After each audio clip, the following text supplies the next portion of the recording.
So welcome to the channel, and in this new playlist we're going to be having a look at another great British classic, the Healey Sprite.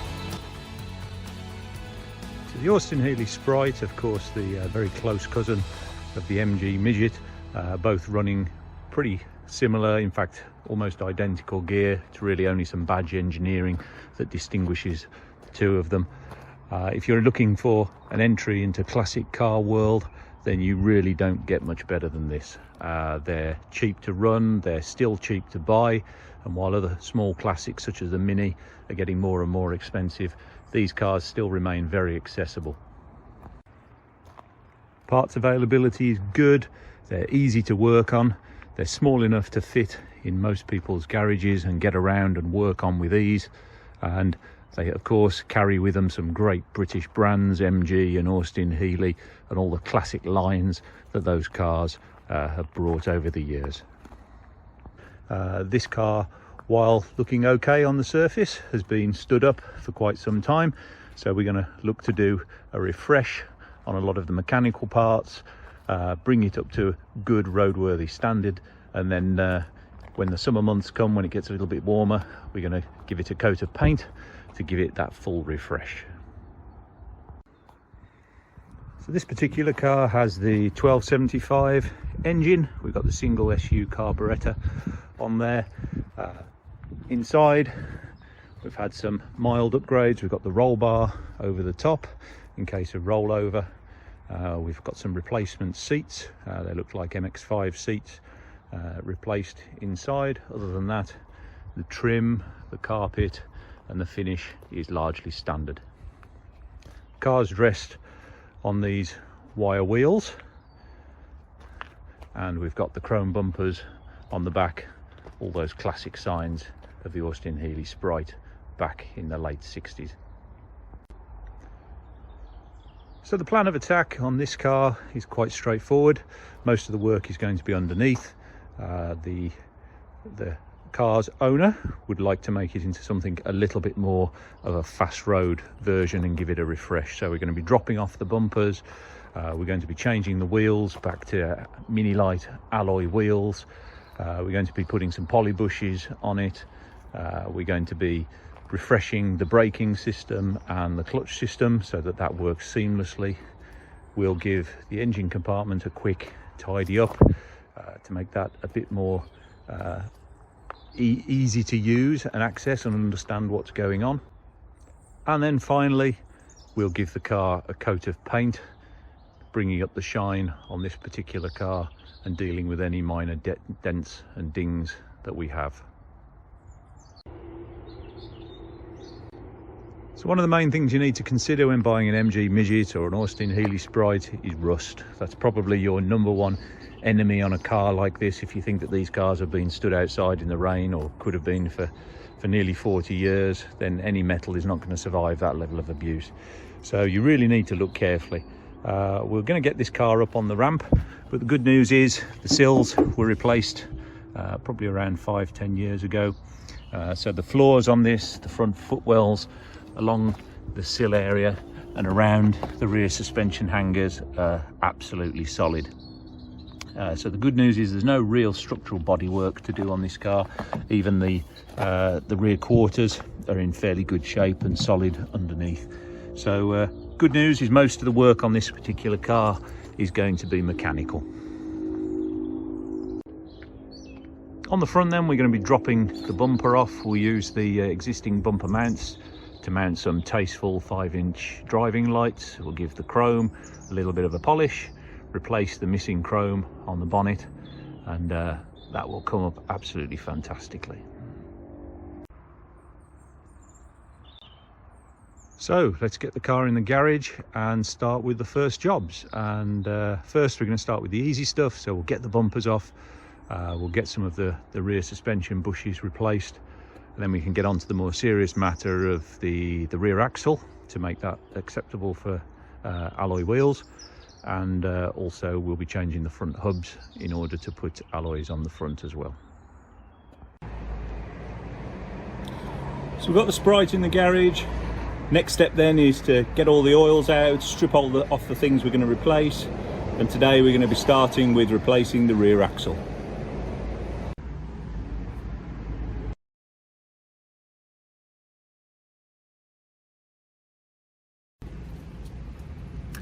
Then on to the gearbox and engine oil. So the gearbox oil can be drained out from underneath the car, and also the engine oil can be drained from underneath the car using easily accessible nuts on the bottom of the sump and the gearbox. To do that, you need to get under the car, so best thing you can do is jack it up. Here you can see it supported on the front main chassis members, and at the back I've got two axle stands supporting the rear suspension area in order to keep the car nice and secure, to give me the confidence to get underneath. The oil filter can be accessed by the side of the distributor. A little bit awkward to get to. I used a strap here that can be put around the filter and then turned in order to release it. From there it can be taken down past the engine and the chassis to get it out. The gearbox oil is taken out from the side of the tunnel, as you can see here, so I had to take the seat out and then use a siphon syringe in order to fill back up again, and then once filled back up we can tighten up the screw and put the carpet back together.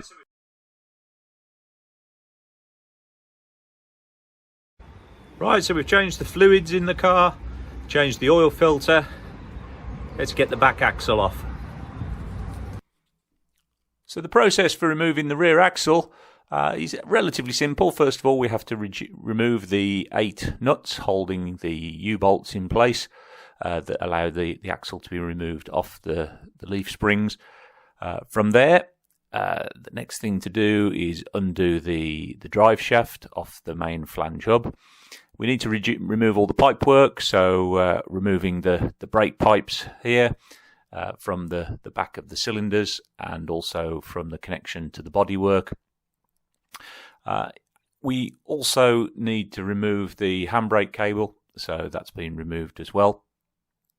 What I'm doing here is, while the axle is located securely, using it as an opportunity to remove the brakes and remove the axles, as that's a much easier job to do when on the car versus the axle being off the car. Once those jobs are done, then it's more a case of getting down and dirty, getting in there, and then manoeuvring the axle out from on top of the leaf springs out to the side.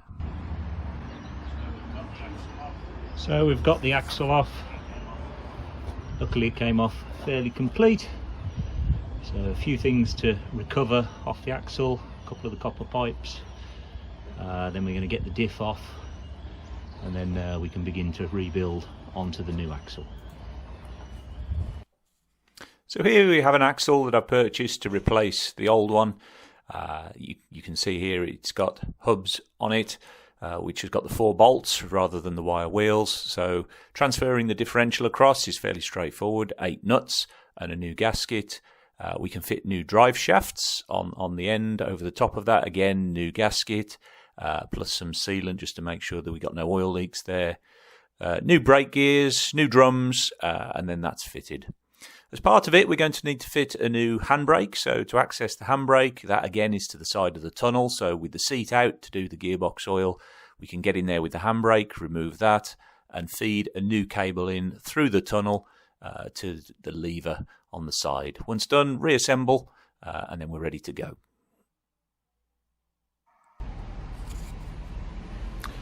Right, so we've got the new handbrake cable in, refitted the seat. We've had the access on the tunnel to fill up the gearbox oil, so that's the interior back together again. Now we can look at the rear axle. So the rear axle is all ready to go on. Brake pipes have been put on, the brakes are on, it's been refurbished, so now we can get that onto the car. Refitting the axle then is the reverse of taking this apart. First of all, you need to feed that across, and then once it's across, we're replacing the bushes here with new Super Pro poly bushes. So locating those, the supporting plates, putting the U-bolts in place and clamping those down with the 4 nuts on each side in order to get those into place. You can see here that going together. And then once done, we need to reconnect the tie rod to the rear damper. And once the tie rod is done, reconnect the supporting strap as well to the bodywork in case the axle were to ever come loose.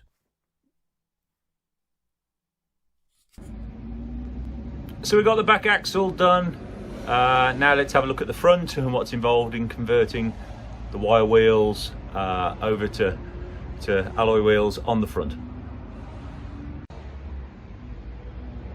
So plan of attack here is to get the caliper off, get the hub off. We're going to drop the wishbone down and remove the spring so we can do the poly bushes at the back. We're going to replace this damper here to a new one. Place some poly bushes on the top here. This one started to crack and come away. Give the whole lot a little bit of a clean and get it back together again. So disassembly is quite straightforward. I found it easier having it close to the ground because what you can do then is use a jack to take the load of the spring. Yet if you set the car high enough, you can lower down the wishbone and then pop the spring out. Probably the toughest job here is removing the wishbone pins. One of them had to be ground out, but then reassembly is the reverse process of that. You need a revised disc hub with a new hub to be able to take the alloy wheel, so that's a replacement, and new calipers complement the front end. By putting new calipers in, I decided to replace the clutch system as well, together with the brake fluid and the system there. So it was new and as the best it could possibly be. So in doing that and replacing the clutch master cylinder, slave cylinder, I've decided to put in a remote clutch bleed, as one of the most painful jobs on an MG Midget and Sprite is trying to bleed the clutch from underneath the car. So there you can see the pipe going in together with the female connector, and the bleed nipple fits in the top of there, allowing me to bleed the clutch from above the car in the engine bay, making life so much easier. Bleeding the clutch and the brake master cylinder was done using a Gunson's Easy Bleed, so it's a pressure bleed system, pushing fluid through the master cylinder, down through the pipework, and then being bled off at the nipples for the brakes and also the clutch. Okay, next up, let's get some spotlights on the front. So luckily, having debumpered the car, we've got two mounting brackets on the front. So it's an easy use of those, and cosmetically tidies them up to use a bracket on the front to mount some nice 5-inch driving lights on the front. Hopefully making the nighttime driving experience a little bit brighter.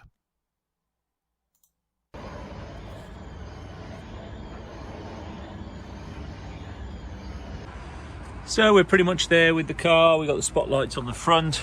We've got the front axle conversion and new brakes. Rear axle conversion. So mechanically, the car's got new clutch, had a full service. So we're pretty much ready on stage one. Final step then is going to be to give the car a mop over to try and bring out some of the paintwork and then get the number plate on the front. So we're using a random orbital polisher. In order to do the polishing, we're using a red pad, which is the softest, so as to protect the paintwork as much as possible. And we're using some mild T-cut polish, just to take the top glaze off the paint, remove any scratches, and bring through the shine that the paintwork does have to offer. So that's the engine bay finished. We've got new master cylinder on the clutch, complete new brake piping throughout, new fluid that's been flushed through, new engine oil, new filter. We've tidied up some of the electronics across the front. We've put a couple of spotlights on the front, taken the bumpers off, given the car a mop over to bring through some shine on the paintwork. Underneath, the suspension's been refreshed, new tie rods front and back. We've now got disc hubs on the front, new alloy wheels and new brake calipers to stop the car. At the back, we've probably got the most significant change with a replaced rear axle, new brakes throughout, replacement handbrake cable, new tie rods, new differential fluid. So the whole of the back end has been refreshed from a braking point of view, and the car has had poly bushes throughout, so should ride nice and firmly now. So the new calipers on the front have been complemented with new pipework, new bushes and new adjustable Avo shocks, again to keep the handling nice and tight. So all done at this stage. That's the mechanical part of the restoration done. Next we're going to wait for some warmer weather where we can get the paint and the paint equipment out.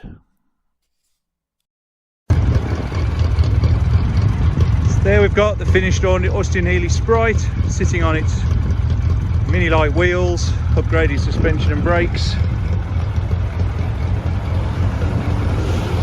ready to enjoy a summer of motoring. Great stuff.